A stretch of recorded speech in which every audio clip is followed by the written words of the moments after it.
আজ থেকে প্রায় 23 বছর আগের কথা। একটা সিনেমা একদম ঝড় তুলে দিয়েছিল। বলছি সাথী ছবির কথা।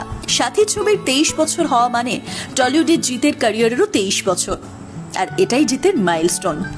ঠিক কোন ম্যাজিকে আজও মানুষ সাথী ছবিকে ভুলতে পারে না? কেনই বা সেই গানগুলো আজও আমাদের এত মন ছুঁয়ে যায়? কেনই বা এই ছবির হাত ধরে সেদিন টলিউড ইন্ডাস্ট্রি একজন নতুন নায়ককে পেয়েছিল? সমস্ত সিক্রেট, যেগুলো আপনি আগে কখনোই শোনেননি, সেই সমস্ত কথা থাকছে আজকের ভিডিওতে। একেবারে সাদামাটা ছাপোষা একটা চরিত্র, বাংলা ছবির জগতে এন্ট্রি নিল নতুন হিরো জিৎ। প্রথম ছবিতেই বুঝিয়ে দিলেন তিনি লম্বা রেশের ঘোড়া। সময়টা 2002 সালের 14 জুন।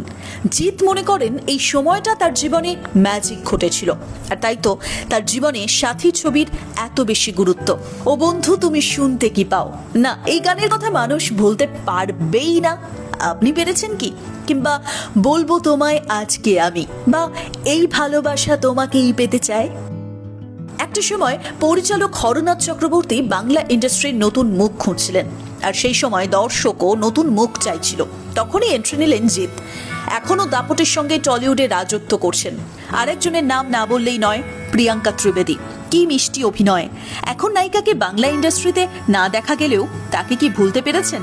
অপরদিকে রঞ্জিত মল্লিক, অনামিকা সাহা, রাজেশ শর্মা, কাঞ্চন মল্লিকের অভিনয় ছিল দুর্দান্ত, প্রাণবন্ত, সহজ সরল, যেন একেবারে বাস্তবের গল্প লিখেছিলেন দৃশ্যপটে।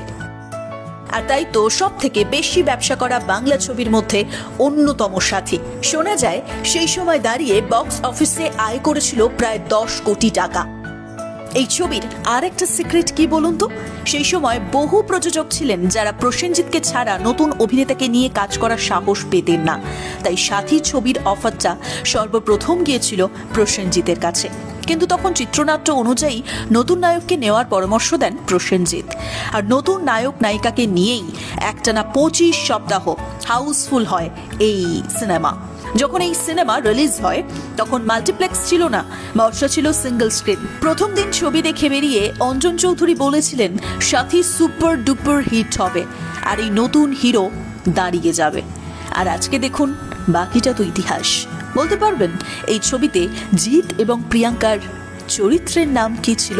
যদি সাথী সিনেমাটা আপনার ফেভারিট সিনেমা হয়ে থাকে তাহলে অবশ্যই আপনি উত্তরটা দিতেই পারবেন। আমাদের চ্যানেল সাবস্ক্রাইব করছেন তো, লাইক করছেন তো, কমেন্ট করতে থাকুন ঠিক এভাবেই। সঙ্গে থাকুন বিনোদন 365-এর।